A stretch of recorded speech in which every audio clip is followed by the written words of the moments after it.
it wasn't you, it was an adaptation that you took on as a way of surviving your childhood, as a way of soothing your pain. It's when we get older that we realize that there's something more to us than a personality, that the personality is actually a defensive cover for who we truly are.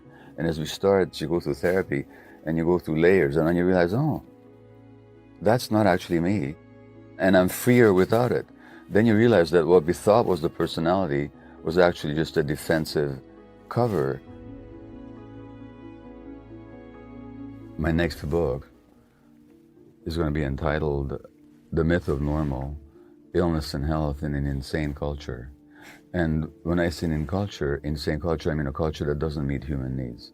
So if you take a condition like high blood pressure, for which, what's the medical term for high blood pressure? Hypertension. Hypertension.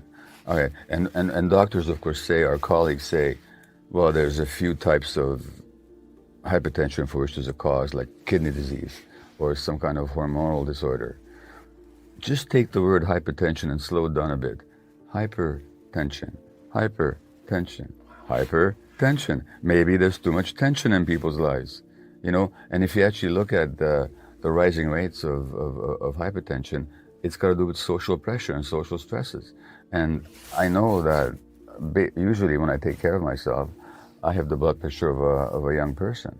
But there's been times in my life when I've been driven by stress, and I've had blood pressure ranges in the risky end of the scale. So for me, when my blood pressure goes up, it's a real warning. Buddy, you've got too much tension in your lives. You better do something about it.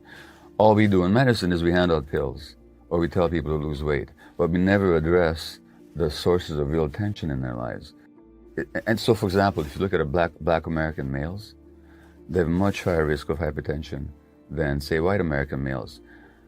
What we say is genetic. No, it isn't. Their biological relatives in Africa do not have high blood pressure. Right. So it's an artifact of being a black male in essentially a racist society. And James Baldwin, the American writer, once said that being a black American male is to live in a condition of suppressed rage all the time.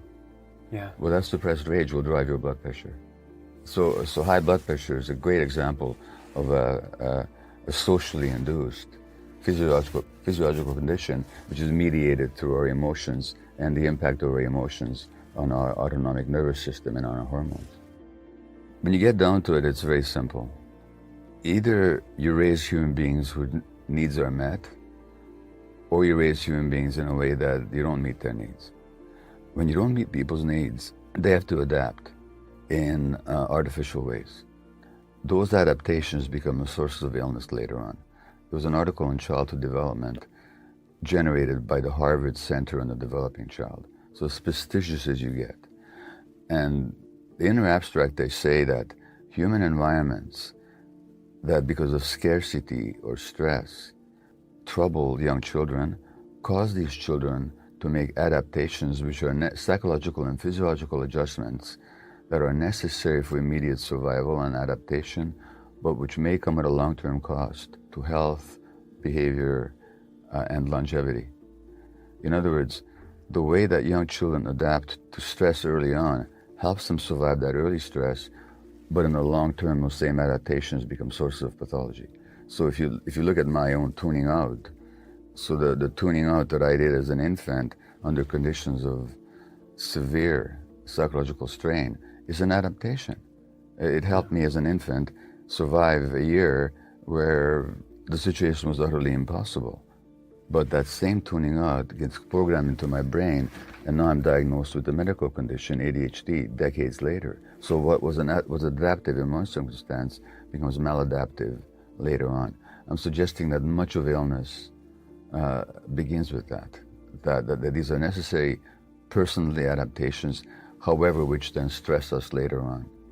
And so that there's a real, so what's common to my work is that I look at the sources of adult function or dysfunction in our formative experiences. And, you know, that's not controversial if you look at a gardener. I mean, if a gardener looks at their plants, they know that how they treat that young plant will have a huge impact on the adult plant. Anybody who is in animal husbandry will realize that how you treat the young whether it's a dog or a horse, will have a huge impact on the personality and behavior of that animal later on. Why don't we get the same thing in human beings? It's the same principle. So it's essentially very simple. I make the distinction between blame and responsibility.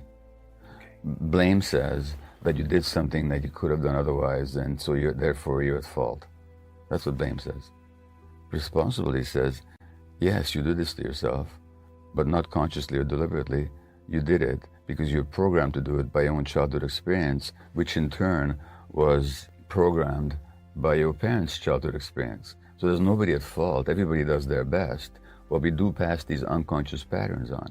And you don't blame people for having unconscious patterns. You try to make them conscious of it so they can take responsibility for it. So there's no responsibility without consciousness. And there's no blame. So I don't blame anybody for their illness. I don't blame their parents either. But I do say these unconscious patterns have been passed on, and these unconscious emotional dynamics have an impact on your physiology. That's all. And if you want to have an impact on your physiology, you got to get conscious. You have to realize what have you been doing unconsciously so you can stop doing it or do it differently. So it's a matter of liberating people from these ingrained patterns for which they're not to be blamed. So in my world, there's no room for blame whatsoever, but there is room for helping people to become responsible, for helping people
being able to respond to their circumstances. And without awareness, none of us are responsible.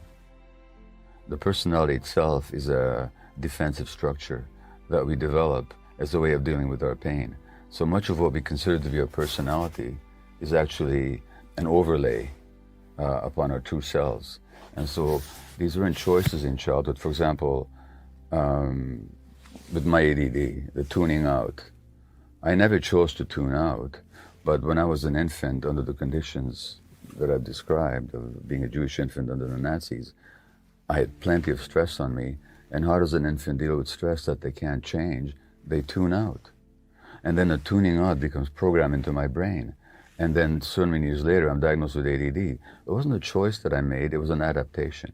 So what I would say about the personality, it wasn't you, it was an adaptation that you took on as a way of surviving your childhood, as a way of soothing your pain.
It's when we get older that we realize that there's something more to us than a personality, that the personality is actually a defensive cover for who we truly are. And as we start, you go through therapy and you go through layers, and then you realize, oh, that's not actually me, and I'm freer without it. Then you realize that what we thought was the personality was actually just a defensive cover.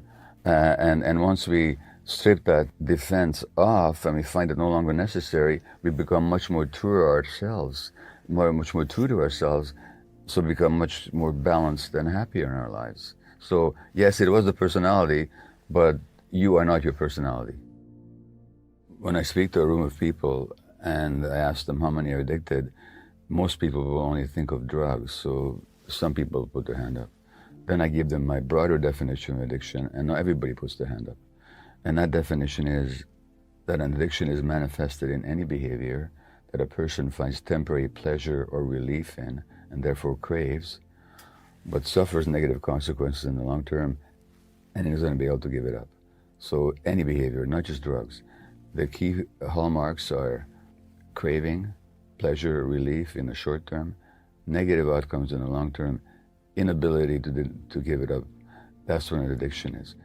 Sex, to gambling, to shopping, to eating, to work, to exercise, to the internet, to gaming, to pornography, to political power, to the acquisition of wealth, to the hoarding of objects, anything. And when you give that definition, and you ask people how many here would acknowledge some addiction in their life, sometimes the vast majority of people would put their hands up, which means to say that addictions are on a continuum, it's on a spectrum, and they're distributed, dispersed throughout all of our society. And so that the identified drug addicts make up only a small, narrow segment of our addicted population. Really what it is, all addictions are an attempt to regulate an unbearable emotional state internally. But you're trying